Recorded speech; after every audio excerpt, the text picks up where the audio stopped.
It's a real honor for me personally to bring my two worlds together, my dear friend, my teacher, my colleague, my role model, Dr. Anthony Polonsky, to be with us.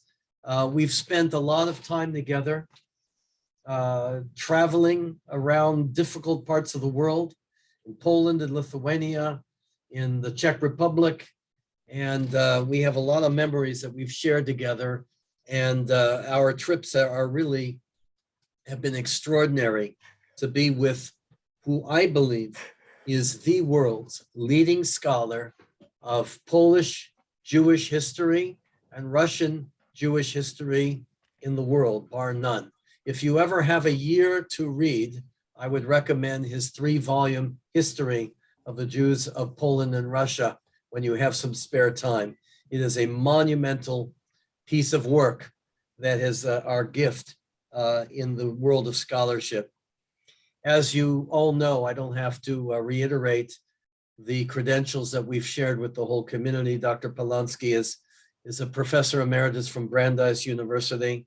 As I mentioned, he's the leading authority on Polish and Russian Jewish history. He literally is the ideological founder of the Jewish Museum in Warsaw, and he brings a wealth of books and journals and scholarship from all over the world that he has so benefited us by his gift of time to be with our community today. So I'm very honored to introduce him, especially with what's going on in Ukraine and Russia. I can't think of a more timely presentation than what we are about to hear.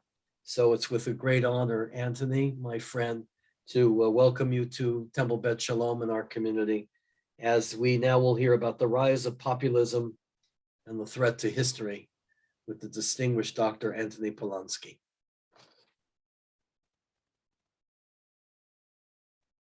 We have to Dr. Polonsky, you'll need to unmute yourself. There you go. Unmuted. Thank you, Stuart, for that very generous introduction. I hope I can live up to it.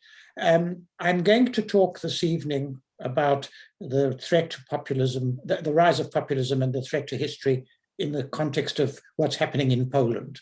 This is a good example of what is happening. I was very tempted to concentrate solely on what's happening in Ukraine. This certainly lies in the background of everything that I'm saying, and we can certainly discuss it in the question and answer section. And I will make a few remarks about what's happening in the course of my lecture. But what I want to look at tonight is what I have called in my lecture, what went wrong? I seek to answer two questions. Why has the transition to a parliamentary and democratic system in Poland, which seemed so successful for the 2 decades after the negotiated end of communism in 1989, run in recent years into severe difficulties? Secondly, why is the discussion of the difficult aspects of the past, and in particular, the response of Polish society to the mass murder of the Jews, initiated and implemented by the Nazis, which seemed to be on the right track until a decade ago, now so imperiled? Let me look at the first question of why the democratic transition has run into difficulties. For the first decade and a half after the collapse of the communist political system, Poland appeared to have achieved a degree of political stability. This rested on the emergence of two groups, one deriving from the Solidarity movement, which had been the main opposition to the communist system, and the other deriving from the former Polish United Workers' Party, the ruling Communist Party, which dissolved itself in 1990 and was transformed more or less convincingly into a social democratic party of the Western European type, the Democratic Left Union. The post-Solidarity camp held power from 1989 to 1993, and again between 1997 and 2001. While the post-communist camp was in power between 1993 and 1997, and from September 2001 to 2005. In fact, these two camps had much in common. The post-communists accepted the pro-capitalist reforms initiated in 1989, which rapidly and successfully restructured the economy of Poland, and by and large followed the policies of their predecessors, who were ostensibly more ideologically committed to these reforms. Both groups were committed to maintaining a pluralistic and democratic political system and supported Polish entry into NATO, which took place in March 1999, and into the European Union in May 2004. The dominance of these groups in the first decade and a half after the end of communism masked the fact that the real division in post-communist Poland was not between them, but rather between what one could loosely term liberals and populists. The liberals took the capitalist West as a model, supported Europeanization, and favored the free market and free competition. The populists highlighted the negative consequences of unfettered free markets and Europeanization. They mistrusted career politicians and existing political institutions and were inclined to believe in conspiracy theories of politics. They also represented, for the most part, those who had suffered in the successful transition of Poland to a market economy, rather than those who had gained. Hostility to immigration was a central part of their political stance. This polarization also extended to views of the recent past. The liberals saw the rulers of People's Poland, particularly after 1956, when a national communist regime headed by Władysław Gomulka was established, as for the most part well-meaning, trying to do the best for the country in difficult geopolitical conditions. In their eyes, the Round Table agreements, which led to the negotiated end of communism, were a sensible compromise between people of goodwill on both sides. The populists, and that is essentially those people who claim to be representing the people as distinct from the liberal elites, saw and of course, one doesn't have to look far from the United States to see similar parallels. The populists saw these agreements as the result of a shoddy bargain between that section of the opposition who had started their political careers as revisionist communists, many of them of Jewish origin, and a moribund regime. They characterized this regime as totalitarian and controlled from Moscow throughout its existence. Those who had served in it were collaborators and should be treated as such. The transition had been based on faulty liberal principles of moral pluralism and the neutrality of the state, and had led to Poland slavishly following the Western pattern in its restructuring, disregarding national traditions. As a result, it had failed to achieve genuine break with communism. The populists, organized in the Prawo i Sprawiedliwość, that's Law and Justice Party, first gained power in October 2005. This victory was partly the result of a scandal which marginalized the post-communists and who from now on never held office at the national level. The resulting government, which lasted until the elections of 2007, pursued a highly demagogic foreign policy, antagonizing not only the Russians, but Poland's main ally in NATO, Germany, and the leadership of the European Union. At home, it promoted neo-nationalists in organizations like the Institute for National Memory, which was the main organization in which the state was involved in the writing of history, and aggressively pursued a policy of opening the secret police files and exposing those with secret police connections before 1989. This had been predicted by one of the key figures of the Solidarity opposition, Adam Michnik. He expressed the fear that, quote, the debate on communism will become a way of fighting for power through the blackmail and stigmatization of one's political opponents. The erratic character of this government and its alienation of Poland's allies in Europe, and indeed the United States, led to its defeat in the elections of October 2007. A new centrist government was formed under Donald Tusk, leader of the main liberal grouping, the Civic Platform Party. Its members were complacently convinced that the populist challenge had been comprehensively defeated. And their confidence was increased when their candidate won the presidential election after the death of the Law and Justice President Lech Kaczynski in an air crash in Smolensk in April 2010. The Law and Justice Party claimed that this crash, which was almost certainly an accident, was the result of Russian sabotage, and that the government had deliberately covered this up. These claims undermined its position, and in May 2015, the opposition candidate, Andrzej Duda, won the presidency. In October of that year, the populists won an outright majority in the parliament and were able to form the first single-party government since the end of communism. They again won the parliamentary election in October 2019, and Duda was re-elected as president in June 2020. In power, this government has pursued a populist agenda, seeking to curtail the independence of the judiciary, to limit women's access to contraception, and to bar media outlets of which it disapproved. A law barring the US media outlet Discovery Inc., which controlled a major television station in Poland, was, however, vetoed by the president. The government also attacked the way in which Polish history, and in particular Polish-Jewish relations, had been portrayed since 1989, which they claimed unjustifiably blackened the reputation of the country. This attack clearly reflected a conflict between the different views of society held by the liberals and their populist opponents. The liberals saw society as made up of different and often competing groups, in which understandings of the past may differ, but in which a reckoning with the negative aspects of the national history is necessary for building a pluralistic, outward-looking, and tolerant polity. It saw the nation as something which emerged in particular circumstances and whose identity can change over time. The other view, which was now advanced by the government, is centered on the nation and the community of which it is composed, which is seen as primordial and transcending the transient individuals of which it is comprised. History is central to this party. For its leaders, it's the biography of the national community and the source of the traditions and values that hold everything together.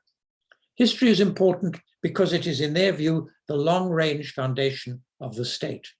It is those stories that a community tells and retells in order to establish a bond between generations and to teach young people what we believe, one of those factors which must never be contested or debated.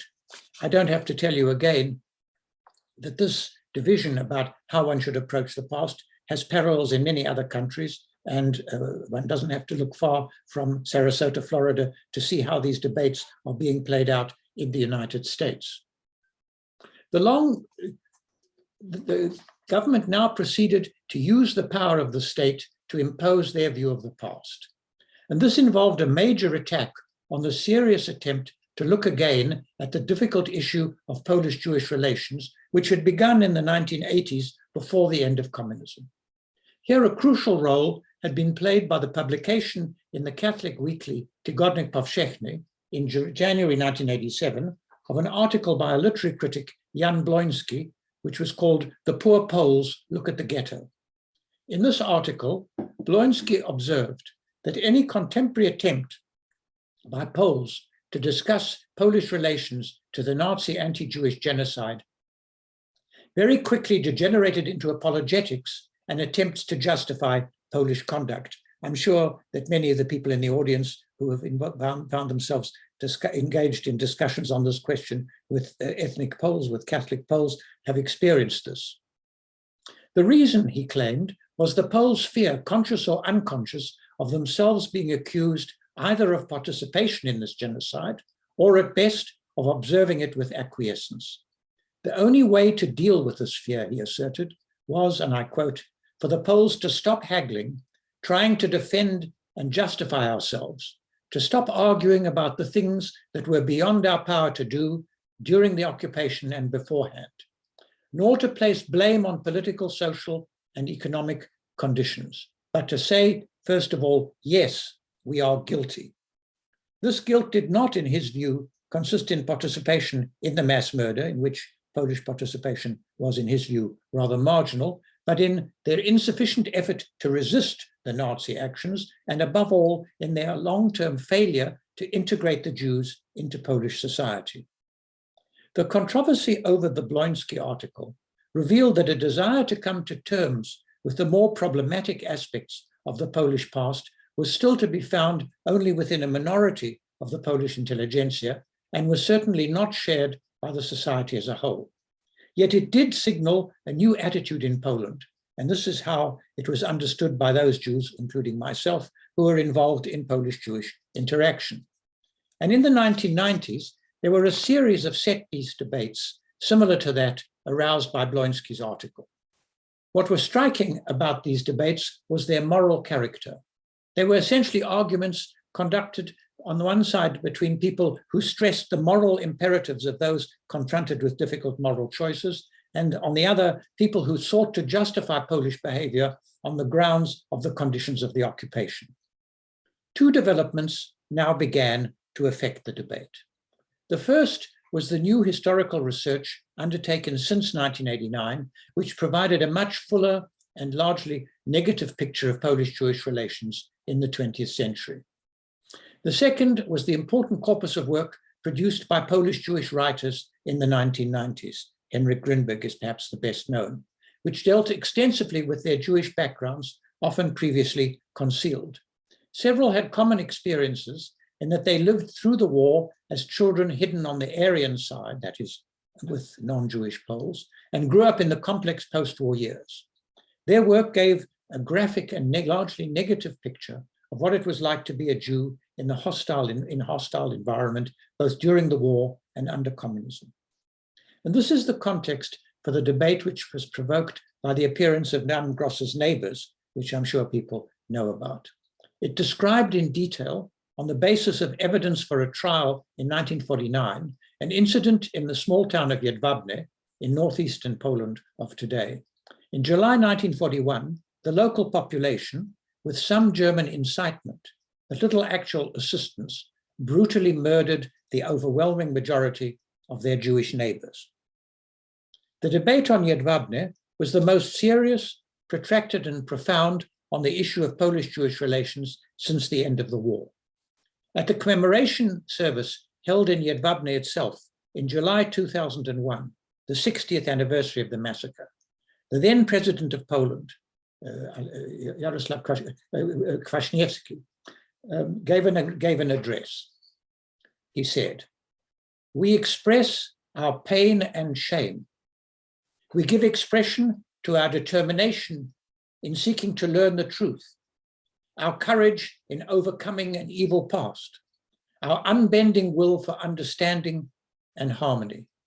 Because of this crime, we should beg the shadows of the dead and their families for forgiveness. Therefore, today, as a citizen and as the president of the Polish Republic, I apologize. I apologize in the name of those Poles whose conscience is moved by this crime." Note the qualification which he put at the end. And this, of course, raises the question, how far was this lead followed by society?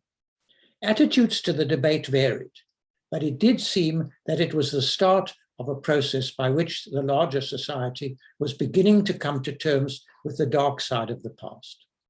Ultimately, what it revealed, both in the scholarly community and in the society at large, was a division over attitudes to the past, which went beyond the Jewish issue.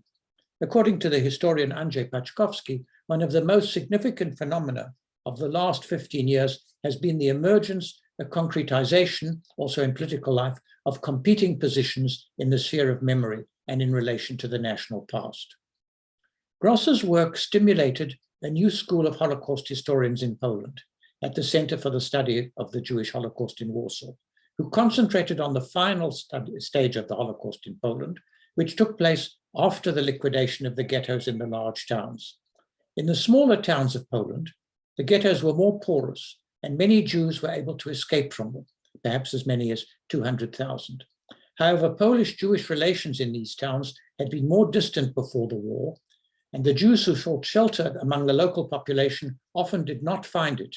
Less than 50,000, according to one estimate, survived to the end of the war, hunted down by the German occupying authorities and often betrayed by the local population or murdered by groups like the main Polish resistance movement. It certainly seemed at this stage that in the discussion of Polish-Jewish relations, we were entering a new stage in which we would be looking at the past in a more open manner.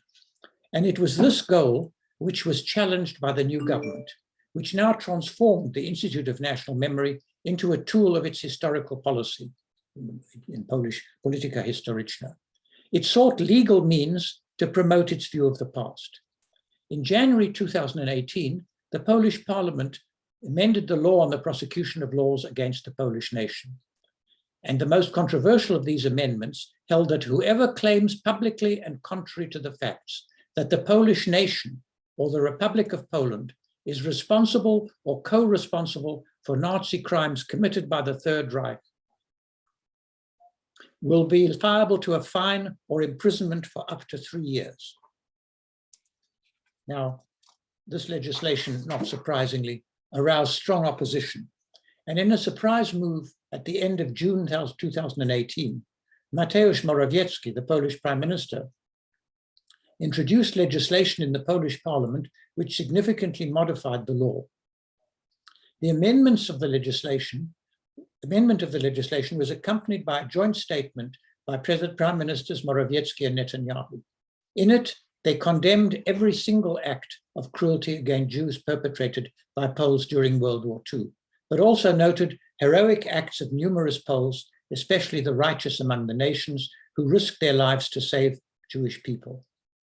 We have always agreed, they went on, that the term Polish concentration or death camps is blatantly erroneous and diminishes the responsibility of Germans for establishing those camps, and argued that the wartime Polish government in exile attempted to stop this Nazi activity by trying to raise awareness among the Western allies to the systematic murder of the Polish Jews. It condemned anti-Semitism and anti-Polonism and affirmed that we believe there is a common responsibility to conduct free research, to promote understanding, and to preserve the memory of the history of the Holocaust. This declaration did not end the dispute. It was criticized as too apologetic by Yad Vashem, but more important, it failed to address the more deep-rooted issues involved. Moreover, it left open civil legal remedies. The amendment to the legislation retained the clause that states protecting the reputation of the Republic of Poland and the Polish nation will now be governed by provisions of the Civil Code. A court action aimed at protecting the Republic of Poland or the Polish nation's reputation may be brought by a non-governmental organization or individual.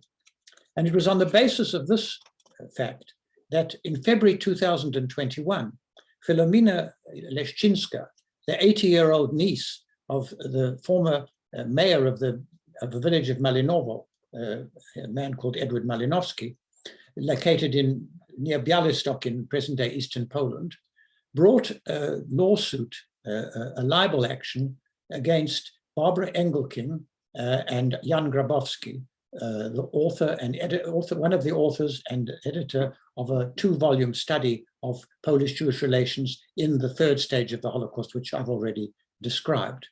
The lawsuit was clearly intended to discredit this major study, a joint research effort of 9 scholars, and it referred to one paragraph written by Barbara Engelking, in which Leszczyńska claimed that it was not true that her uncle, Malinowski, had defrauded a fugitive Jewish woman, or that he had assisted in the rounding up and murder by the Jewish occupiers of a group of over 20 Jews hiding in a nearby forest.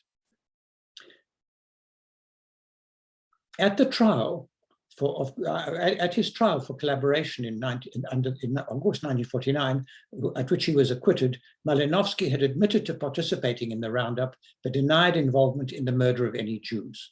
Drogicka had spoken in Malinowski's defense, perhaps under coercion, but had accused him of these actions in her several hours-long testimony to the Shoah Foundation. Explaining this discrepancy, she said, "When the war ended, he would have been sentenced to death. I saved him in spite of the fact that he did me much harm." And in the libel action, Leszczyńska claimed 100,000 zlotys compensation and a public apology. On February 9th, 2021, the judge found that the plaintiff had been libeled. She rejected the claim for financial compensation, in order that the verdict, she said, should not have a cooling effect on academic research, but ordered the two historians to send a letter of apology to her for violating the honor of her late uncle. The verdict was reversed on appeal. On 16th August 2021, the appeal court held that interference in scholarly research is not the responsibility of the courts. The judge found that the libel action was without merit and dismissed it entirely. She argued that the case revealed a clash between an individual's right to defend the reputation of a dead relative, to which the plaintiff was entitled, and values such as the freedom of scholarly inquiry about the past and the freedom of witnesses of the past to speak openly. In the first case, the judge had said that contemporary testimony was much more valuable, even though it was taken in rather curious circumstances, than testimony given subsequently. The right to defend a dead relative was not absolute, and freedom of speech is one of the pillars of a democratic society essential for its development. The only circumstance in which such interference would be justified would be a case of obvious injustice resulting from the ill will and the propagation of historical falsehood. This was not the case in this instance. Professor Engelking, the judge said, had to decide between two contradictory accounts. She set out the historical context of the trial, which took place in 1949, describing the intimidation of witnesses, including the murder of one of them, and explained why the account given in 1996 was more believable. She concluded, in this situation, in the opinion of the appeal court, to evaluate or reject the scholarship involved, as is demanded by the plaintiffs, would constitute an unacceptable interference in the freedom of scholarly research and speech. It cannot be ruled out that the results of this research are not free from mistakes of fact or interpretation. However, these cannot be the basis for a decision in this matter. A courtroom is not the appropriate place for conducting a historical debate. This was a very fine decision, but it wasn't the end of the matter. Filomena Leszczynska died in October 2021. Her funeral was a public event. Among those who participated were the Minister Jan Michał Dziedziczak, the government's plenipotentiary in matters concerning Poles abroad, Maciej Świerski, the president of Reduta, the Foundation for the Good Name of Poland, which funded the lawsuit, and a number of other public figures. The minister gave the funeral address. He said, "Poland is grateful to Filomena Leszczynska. She is a heroine of our times. Today, fortunately, we don't need to defend Poland with a gun in one's hand. Today, as a patriot of the 21st century, it is enough to fight for truth and the good name of our country in the courts." So this clearly shows a deep division. And with her death, of course, the appeal against the decision of the appeal court to the Supreme Court lapsed. The Supreme Court, as I already mentioned, has been purged by the government. But it was difficult. It would have been difficult to be optimistic about the result of the Supreme Court decision. And in addition, it has to be said that the whole court case had a very chilling effect on historical debate because it went on for months. It was a very costly matter for Engelking and Grabowski to defend themselves, and it was also very stressful. The government has also used the Institute for National Memory and the Pilecki Institute, which commemorates a very noble figure, Witold Pilecki, a person who escaped from Auschwitz in order to, a Pole, a non-Jewish Pole who escaped from Auschwitz, in order to bring to the world the news of what was happening there, to advance its view that during the Second World War, the Poles as a collective attempted on a massive scale to assist Jews. Those who collaborated with the Nazis were a small and marginal group. There is no doubt that such people are heroes who acted in spite of the death sentence for themselves and for their families, for those who attempted to aid Jews. They should be appropriately honored, but they should not be used to prevent discussion of the complex nature of Polish reactions to the mass murder of the Jews and the way the Germans were able, both by the use of terror and with material and political inducements, to persuade a significant number of Poles to assist them. The government has set up a museum at the town of Markowa to honor Victoria and Józef Ulmer, who along with their 6 children sheltered Jews for 18 months and were denounced and murdered in March 1944 by local people, by the way, together with the 5 members of the Schall family they were hiding. The Ulmer family are undoubtedly heroes, but the museum fails to discuss the fact that their murder provoked fear among other Polish farmers in the area who were sheltering Jews. According to Yehuda Ehrlich, a survivor who was hiding in the area, the morning after their execution, 24 corpses of Jews were discovered in the field. They had been murdered by the farmers themselves, who had been giving them refuge for 20 months.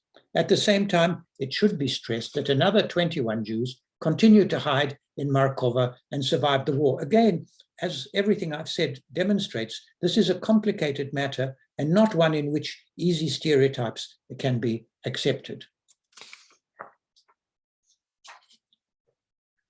Certainly, Michael Schudrick, the chief rabbi of Poland, has appropriately criticized the way rescuers have been used in the government's historical policy, as he put it. If you believe the statements of Polish diplomats and officials, and also a large and growing segments of the Polish public, helping the Jews was one of the major preoccupations of Polish society under the German occupation. The claim is, of course, ridiculous, but it is very popular, and it unites people from the extreme right to the left. Let me give a few examples of how the historical policy continues to affect the complex issue of Polish-Jewish relations during the Second World War. In November 2021, the government and the Institute of National Memory unveiled a monument at the railway station in Treblinka to Jan Maletka, who is alleged to have been executed by the Nazis for giving water to the Jews who were being taken to the death camp. He may well have done so, although the evidence is rather unclear, and should, if this is the case, be appropriately honored. And the evidence about his action needs to be set against the verified testimony of those verified testimony about those who refused the Jews' water or asked high prices for it. And this monument is one of 10 in the vicinity of the death camp at Treblinka, erected in the past few years by the Pilecki Institute to commemorate Jews, Poles who died giving assistance to the Jews. Magdalena Gawin, who as Deputy Minister of Culture gave evidence of her strong support for historical policy, has been appointed in January 2022 Director of the Pilecki Institute, which will now be even more politicized and push a Polish apologetic agenda.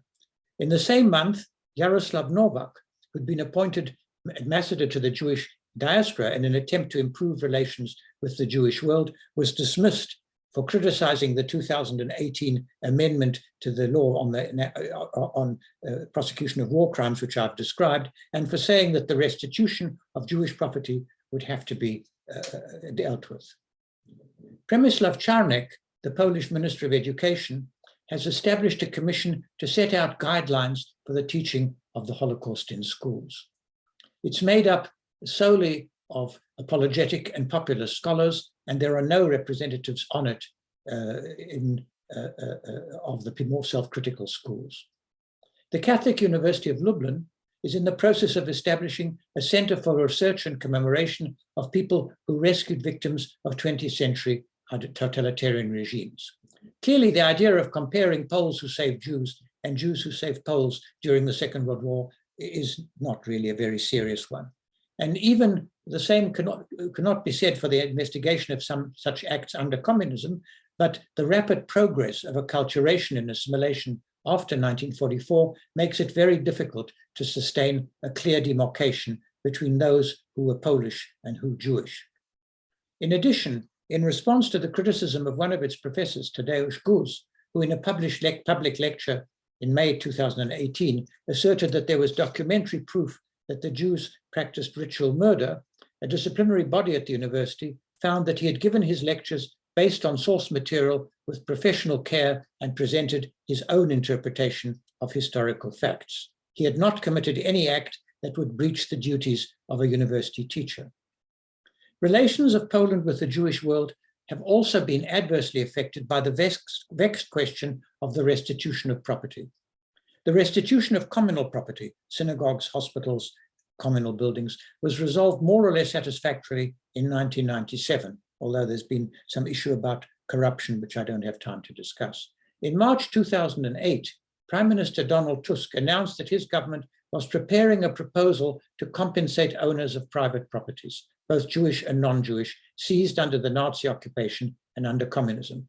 However, this was never implemented, and in July 2021, the Polish Parliament passed an amendment to the country's Code of Administrative Procedure, making it impossible to raise legal challenges to the administrative decisions after 30 years, even if made in flagrant violation of the law. This was passed with the support of the government party and with the support or abstention of much of the opposition. Similar amendments certainly exist in analogous codes of many countries and aim at providing basic legal security to subjects of such legal administrative decisions. It was strongly opposed, as I'm sure everybody knows, both in Israel and the United States. 82 members of the Knesset, representing all parties with the exception of the Arab party Ra'am, signed a letter to the parliament calling on it to reject it. They argue that it denies Holocaust survivors and descendants of the Holocaust victims the right to demand the return of property stolen from them, and adding that there is no doubt that Poles took part in the persecution, theft, and extermination. Rhetoric on both sides now escalated, with the Israeli Foreign Minister Yair Lapid accusing the Poles of anti-Semitism and offending the memory of the victims of the Holocaust. In response, the Prime Minister Mateusz Morawiecki stated that the Jews will not get one zloty, not €1, not $1. And Foreign Minister Jabloński announced the Polish willingness to permit visits by Israeli youth groups would be re-examined. This crisis issue is the most serious crisis in Polish-Israeli relations since these were established in 1990, and there's no solution in sight. Israeli criticism is justified, but it's also misplaced. The problem is not the amendment itself, but the lack of a restitution in law in Poland of the sort that has been passed in other EU nations. In its absence, claimants have either to work their way through the courts using general principles of law, which is lengthy, costly, and often ineffective, or rely on arbitrary administrative decisions which are now irrevocable. The critics of the amendment should thus have argued that it was the absence of such a law which meant that the amendment was unfair to all those who had lost property. As things stand, however, they played into the hands of the populist government in Warsaw. It could claim that the Jews are demanding not restitution of still existing property, but compensation for wartime losses, and that legitimately such claims should be directed to Berlin. The heat generated by these controversies has led to an increase in anti-Semitism in Poland. In the first 2 decades since the negotiated end of communism, 3 phenomena were observable: the gradual diminution of anti-Jewish hostility, the slow increase in knowledge about Jews in the society, and the persistence of what seemed to be an irreducible core, some thought it was a quarter of the population, which was made up of people with determinedly anti-Semitic views.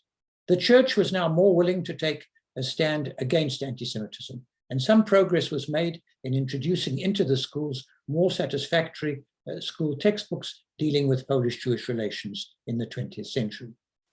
There were also organized attempts to counter anti-Semitism.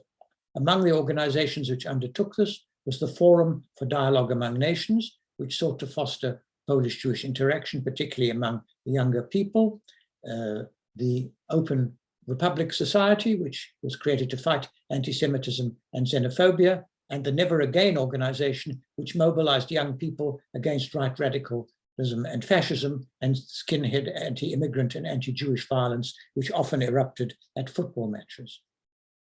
In recent years, however, partly because of these way the controversies have developed, anti-Semitism, particularly in the social media, seems to have increased, and the organizations I've described have found their work more difficult. Let me give one example. On the night of 11th November 2021, as part of the commemoration of Polish independence, a mob of several hundred right-wing nationalists assembled in the town of Kalisz in central Poland, shouting, "Death to the Jews, and the Zionists and LGBTQ are our enemies." They burned a copy of the Statute of Kalisz of 1264, 800 years ago, issued by the Duke Boleslav of Pius, which made possible Jewish settlement in the country. In a statement of 15th November of the same year, the Union of Jewish Religious Communities stated that the Jews have not experienced such contempt and hatred expressed in public for years. Poland is our homeland.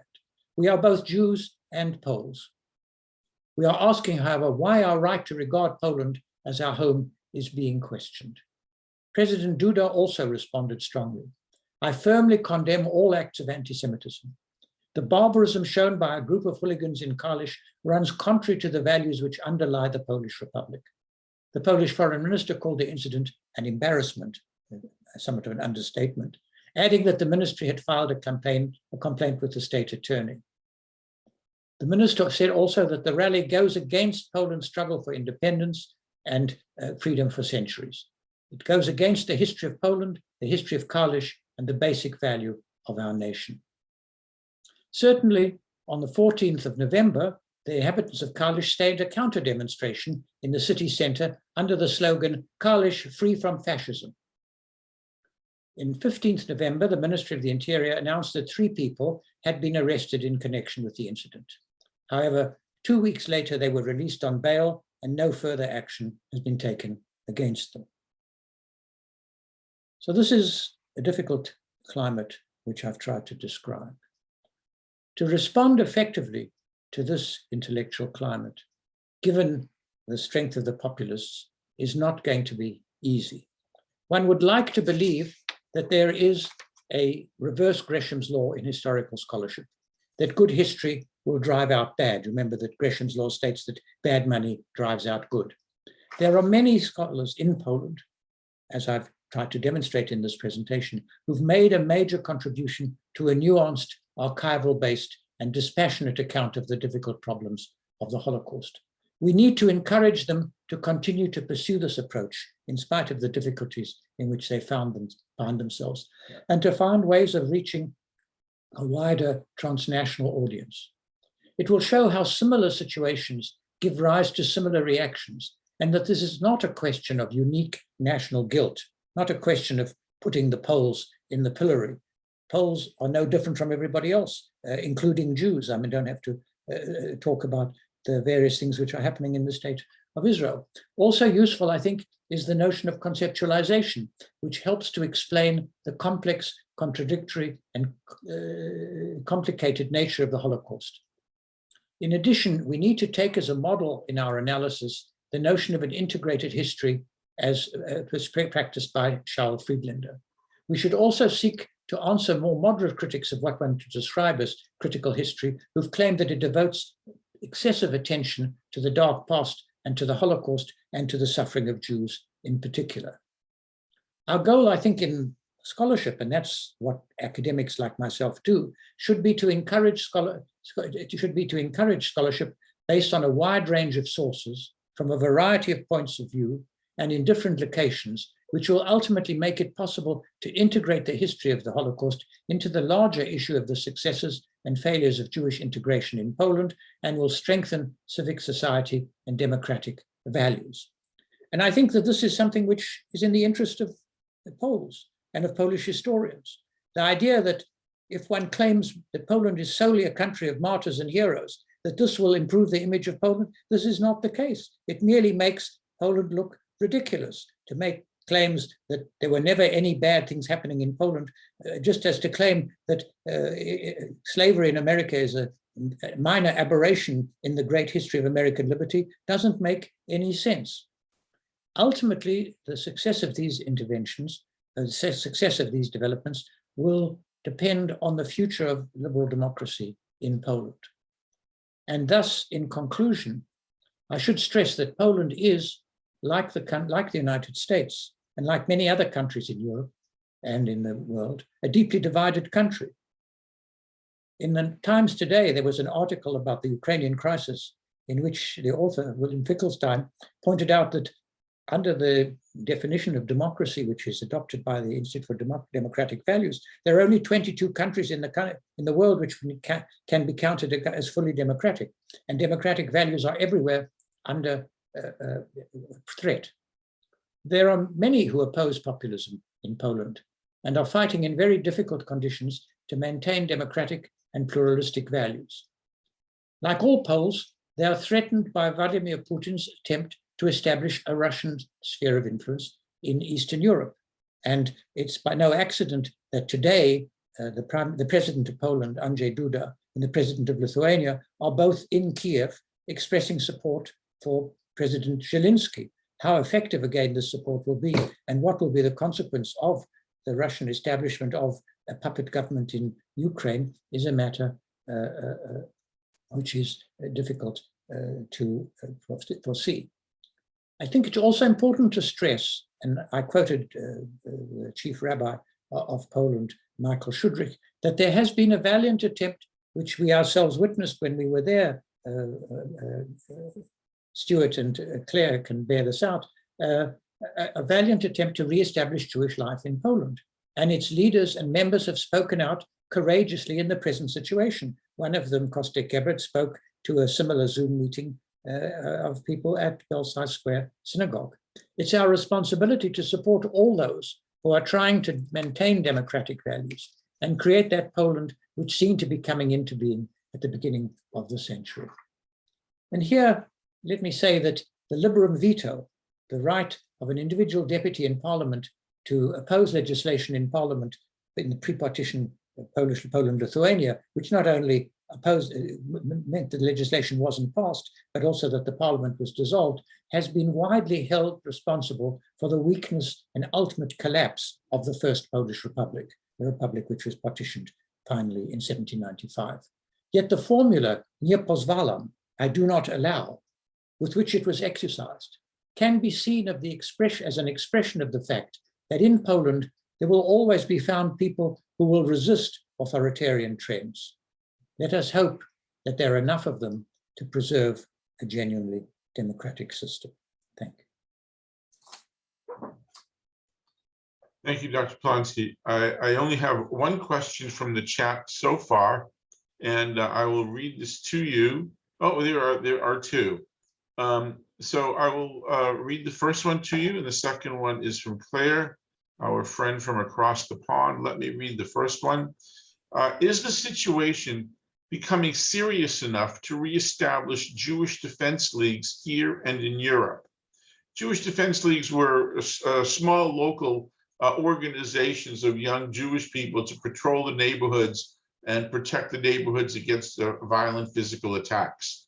So do you see that on the horizon in Poland?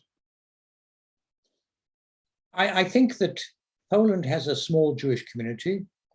Nobody knows exactly how many members, people consciously identify as Jews, but it's probably not more than 30,000 and another 30 or 40,000 who have some Jewish connection, some Jewish ancestors who have discovered that they are of Jewish ancestry. They are well integrated into the society. They are not seriously exposed to violence. The issue is not the security of individual Jews. It's certainly possible that if the situation goes seriously wrong in Ukraine, that the larger Jewish communities in Russia and Ukraine may be exposed to dangers of this sort. But the problem in Poland is not the physical defense of Jews. The problem is the preservation of democratic values and the acceptance of the fact that in the study of the past, it isn't enough to adopt a view which says what we are trying to do is to show the good side of our national history. We want to foster patriotism, and to do that, we need to ignore those aspects of the national, or deny those aspects of our national past which are shameful or difficult, and stress only our heroism and our martyrdom. Those are the two issues which the country faces. How will they be affected by the present crisis? Poland's security depends on its membership of NATO and on its membership of the EU. The policies which have been pursued have led to a coolness between Poland and the United States and between Poland and the countries of the EU. Indeed, there has been, in recent weeks, some talk about reducing the amount of financial aid to Poland because of the abolition of or the undermining of the independence of the judiciary. I think that the present crisis strengthens those in the government, like President Duda, who see the dangers of moving too far to the right, and will probably lead to a degree of political consolidation. Government will have some support from the opposition in trying to strengthen its own defense and strengthen its ties with the main institutions like NATO and the EU, on which Poland's security depends. But this doesn't mean that these conflicts aren't going to continue. In a way, the fact that one could pursue them in the way they were pursued, this nationalist agenda, this populist agenda, was the result of failure to perceive how serious a threat to the independence and democratic values of the countries which border on Russia were posed by Vladimir Putin. Next question from Claire Walford in England. How much of Poland and the Auschwitz Museum has been affected by the government's desire to change history? Well, Piotr Tsiwiński, who's the director of the Auschwitz Museum, has by and large tried to defend the museum against excessive government intervention. But at the same time, he's an appointee of the government, and he needs to do various things to ensure that his own position isn't undermined. And he just issued a statement yesterday attacking the popular book, The Boy in the Striped Pajamas. People may know this book. It's a popular book which describes the interaction between the son of a German commander at the camp and a Jewish boy who talk through the wire. I mean, obviously, it's fiction, but it isn't harmful fiction. But he said nobody should read this book. And this is a way of demonstrating that he is defending the good name of Poland, but in a way that doesn't, I mean, it's a meaningless gesture, but it is a way of signaling that he can be counted on in certain circumstances. But up to now, the museum has been able to resist pressure. But I think that the fact that the museum, and indeed the Pauline Museum, has also been able to resist pressure from outside is the result of the COVID pandemic. When people are going back to the museums, when the museums are fully functional, these issues are going to become much more difficult, and pressure will perhaps increase. Although, as I say, there were two hopeful signs in recent months, or several hopeful signs. Firstly, the decision, I didn't want to spend too much time on this, but the decision in the appeal court on the Grabowski and Engelking case is a very eloquent defense of the right of academics to pursue history in the way in which scholars believe it should be pursued. The reaction to the anti-Jewish violence or the anti-Jewish demonstration in Kalisz was impressive. The fact that Duda vetoed the law, which would have taken away the license of one of the main opposition television stations, TVN7, is encouraging. And this has been, there's been a second decision taken by the council which controls radio and television in Poland, in which a second station owned by the Discovery Channel, which is not political, but which is merely provides popular music, but also part of this TVN network, was given, its license was renewed. It was widely expected that its license would not be renewed, and that the actual channel which it occupied, or the space which it occupied, would be given to Radio Maria, a right-wing radio station, which has advanced a nationalist and in some cases also anti-Jewish agenda. This didn't happen. So it's a question of putting pressure on Poland, but in the right way. I think that the wrong way to put pressure was shown in the controversy over the restitution law. The restitution law should have been opposed, but the high-flown rhetoric which Yair Lapid in particular engaged in is counterproductive. It's no good saying you're all a bunch of anti-Semites who suck in anti-Semitism with your mother's milk. I mean, if you're thinking about dialogue, the idea that the principle in which dialogue could take place is first admit you're a scoundrel, then I'll talk to you. That doesn't really work. Okay, next question from Rabbi Altshuler. What is the role of the Catholic Church today in Poland? Is the church playing a central role in the challenge to liberal democracy, or is it speaking for the increased intolerant populist movement? Now, this is a sad story, and it's not completed. The church was divided in the last years of communism, and the church was one of the main opponents of the communist regime, and this into what was called the open and the closed church. The open church was the church which accepted Vatican II, which sought dialogue with other religions, which established the Council for Christians and Jews, and generally speaking, which saw a need to condemn anti-Semitism. Prime Minister, one of the first Prime Minister of post-communist Poland, Andrzej Mazowiecki,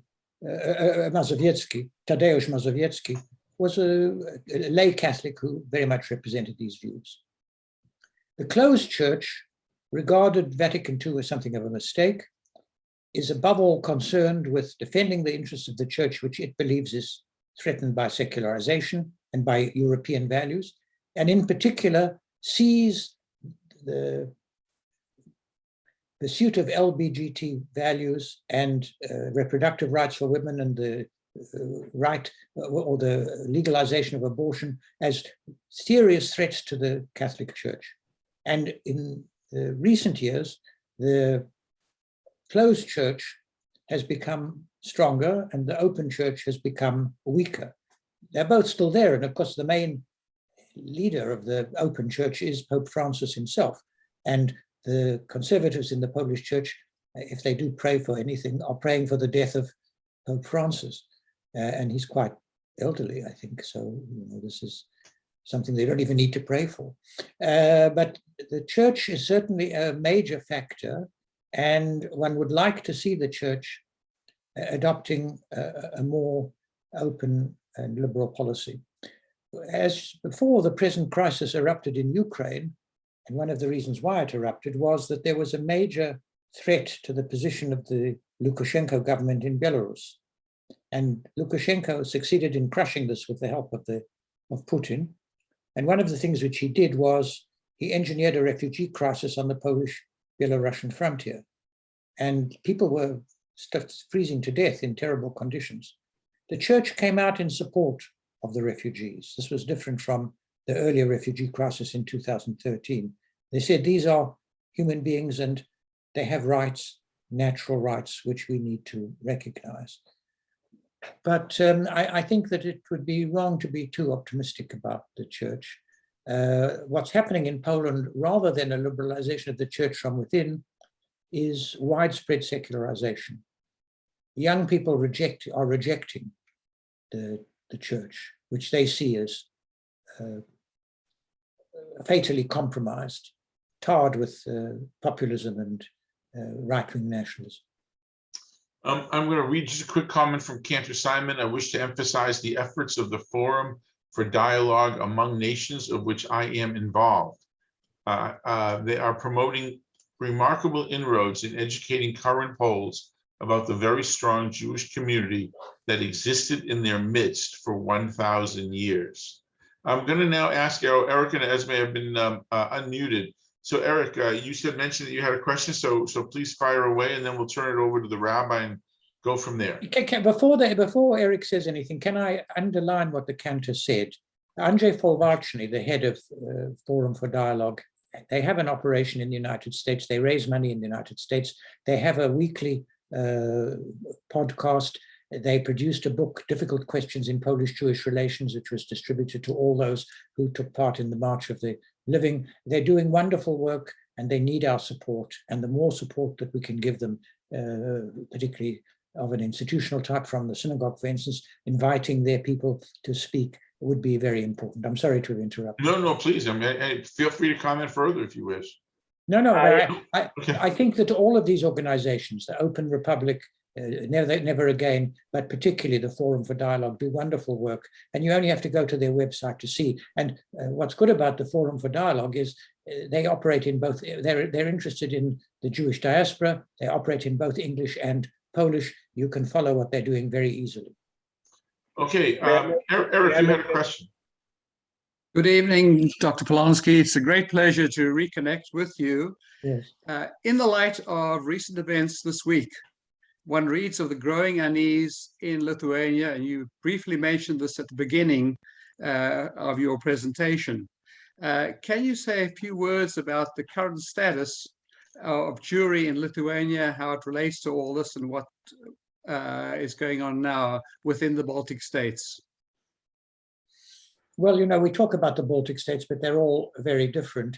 Lithuania was part of the Polish-Lithuanian Commonwealth, and anti-Semitism was never quite as central to Lithuanian political culture as it was to Polish political culture, because in my view, you can only have one main enemy. And the main enemy of the Lithuanians in their struggle for national independence was the Polish landowning classes and Polish culture. So they saw the Jews as potential allies in the struggle to establish a Lithuanian national identity. And thus, in the interwar period between 1919 and 23, there was a far-reaching system of national autonomy in Lithuania. The situation deteriorated in the 1930s, and anti-Semitism became much stronger. But the Lithuanians lost their independence in 1939 as a result of the Nazi-Soviet pact.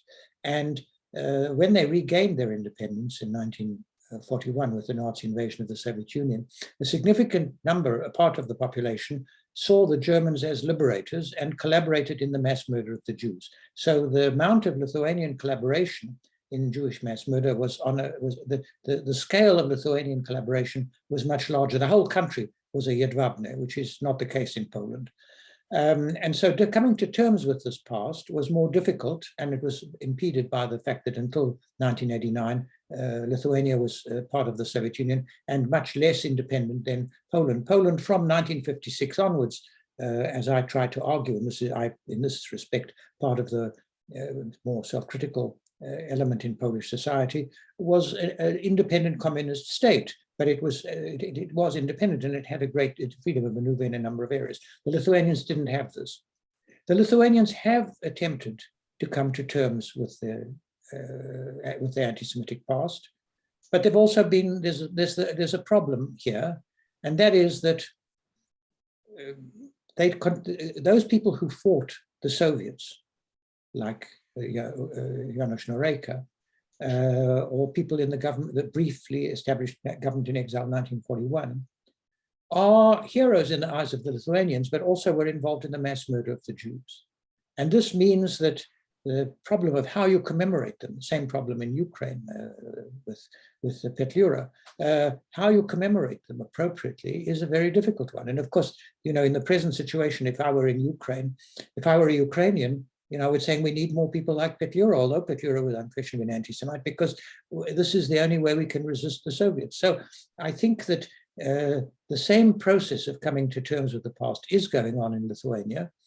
Populism has been less strong in Lithuania for a number of reasons. The Lithuanians are rather cautious in politics.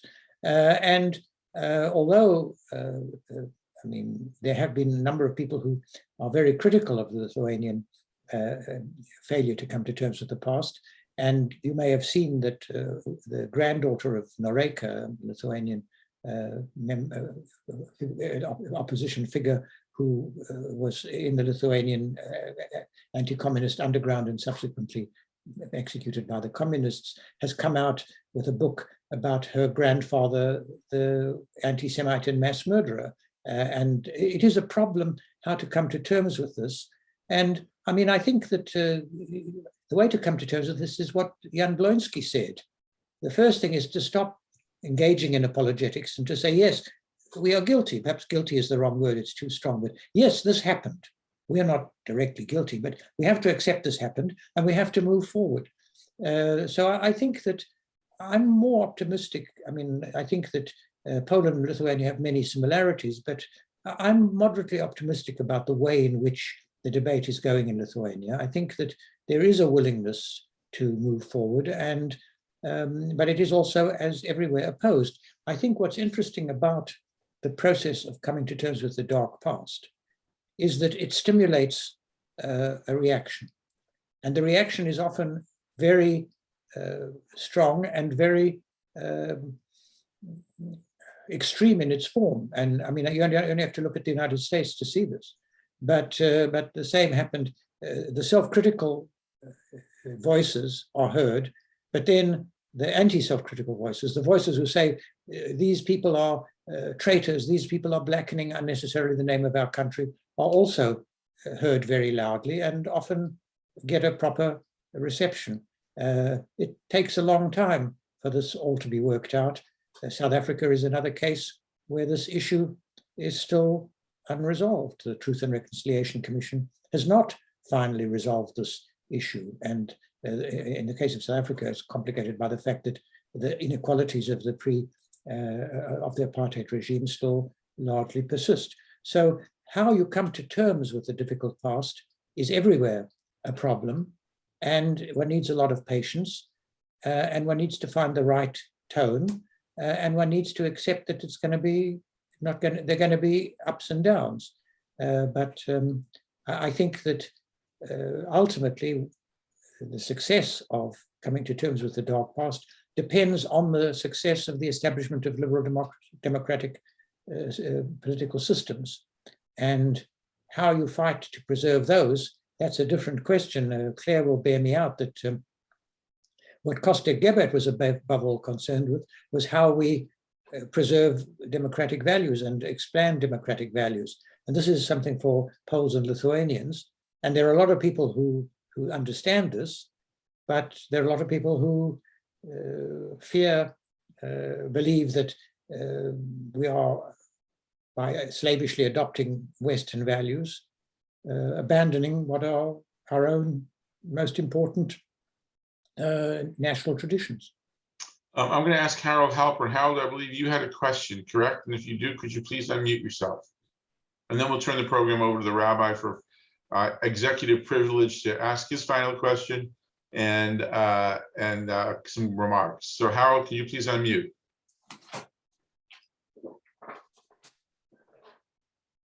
Harold, you having trouble unmuting? While you try to figure that out, Harold, are you able to unmute? If you take your little cursor and bring it down to try hitting your space bar on your computer and see if that will work. There you go. I got it. The question I have deals with the Poland. It's a wonderful museum of the 1,000-year history of the Jews in Poland, the good times and the contributions as well as the bad times. It's used as a strong educational institution. Has this had any impact within Poland on education of young people about the Jewish contributions to Polish society? Well, I mean, I was not the only person involved in setting up the museum, as the rabbi said. I mean, I played a rather minor role as Rosencrantz and Guildenstern said. I was merely, as in the T.S. Eliot poem, I'm a rather bit part in this. But I think the museum is a great achievement. The museum has been under pressure, and as you know, the director, Dario Stoller, was not reappointed by the government because they didn't like the way that he organized a temporary exhibition on what happened in Poland during the so-called anti-Zionist, but in fact anti-Semitic campaign of 1968. But the museum has continued in spite of the pandemic, and its educational programs are important. There are a lot of people, I mean, there are a lot of teachers who believe in coming to the museums. And, you know, the country is divided on this. There are a lot of people who recognize that for 700 years, Jews were a major part of Polish society, that in the interwar period, they constituted 10% of the population, that they were up to 35 to 40% of the population of Warsaw, that a history of Polish literature, without taking into account the contribution of people like Antoni Slonimski or Julian Tuwim, it can't be written, that Poland without the Jewish past is an impoverished place. And Moshe Rossman has just written a new book on the history of Poland, in which he describes it as unquestionably Polish and unquestionably Jewish. And the museum certainly upholds this view.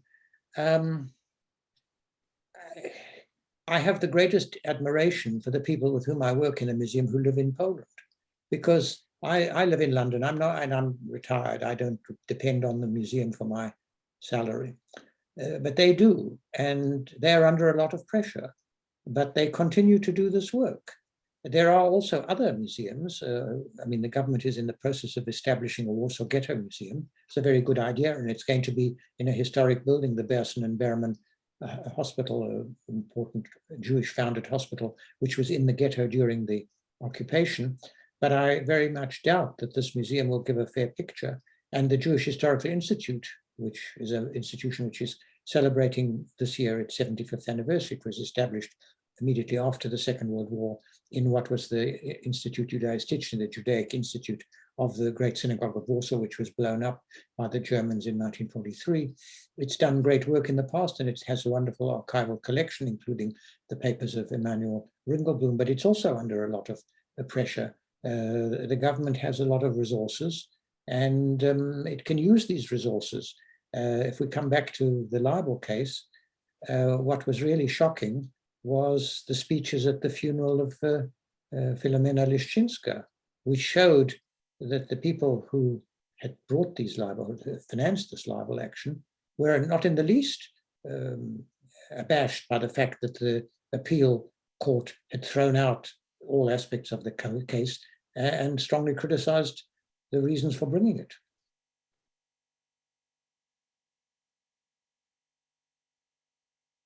Rabbi, I'm going to ask you for some words of wisdom, and then I will turn the program over to our president, Lauren Haven. So Rabbi, the floor is yours. First of all, thank you, my dear friend, for being here. It's of course my highlight, being in the presence of your wisdom. And I think that what you've highlighted for us in terms of how we today need to understand what's happening in another part of the world that most of our ancestors left many years ago is the power of interpreting history and the power of the way that we also project ourselves, our understanding of our Jewish past, you know, and the general scope of the importance of history and how we present history is what's changing our world almost every single day. And as you have mentioned, very nervously, with great anxiety, of the way that history is being perceived to undermine the pillars of liberal democracy, not only in Poland, but even in our own midst. And that we understand these tendencies and these new interpretations that affect certainly the lives of ourselves, of Jews almost every single day, as we witness all over the world the rise of anti-Semitism and so many new currents that are affecting us tremendously. So I want to thank you for that. We'll continue this dialogue. And I just want to mention, I haven't really had a chance to speak to Dr. Polonsky about organizing this, but we are tentatively planning on having a great trip to Poland. Sometime, we have to figure out dates, end of May, beginning of June, when the weather warms up a little bit there and traveling becomes a bit easier. And we're going to have a tremendous trip. Hopefully, Vilna, if you remember, we stopped there. We went to Warsaw. We of course, were wined and dined because of Dr. Polonsky's great fame in Poland, especially at the museum, spending time in the Warsaw Ghetto with Dr. Polonsky and retracing the history is quite an amazing thing. And then, of course, to go down, we have some people want to go to Lodz, which I've never been to, and ending up with Krakow and of course, Auschwitz there. So if you're interested, we already have a group of about 10, 15 of us who want to go. We haven't even said anything. And I think it'll be a tremendous trip. And I think you can see how much we will gain from being with Dr. Polonsky and his dear wife, Arlene. So I want to finish with that. Please let me know if you have interest in going, and we'll go from there. Thank you, Dr. Polonsky, for an extremely erudite and wonderful presentation. You certainly highlighted for us current events in Poland and all the controversy which has emanated over the past few years, and you've really crystallized it for us and made it very easy to comprehend. So we thank you for this. We thank you for your wisdom and your superb coverage of this topic. Thank you also for expanding also into my question about Lithuania, because this has also been in the news. But we have been looking forward to your presentation for quite a few months now, and you certainly have done us justice. You've raised the bar for future speakers, and I hope that many of us, my wife and I included, will join Rabbi and Ella Altshuler with you on the trip to Krakow, Vilna, and surrounding areas. So we thank you for a superb presentation and best wishes for your continued success. And I hope we'll see a lot more of your writing as well in the future. Thank you once again. And we hope to see you in Sarasota at some stage. Thank you. Thank you, everyone. This program is being recorded. I will get the file over to Joel, who will edit it, and it will be up on the TBS website. So thank you again. Thank you to the rabbi. Thank you to Dr. Polonsky, and thank you to all the audience for having such great questions. Have a wonderful afternoon.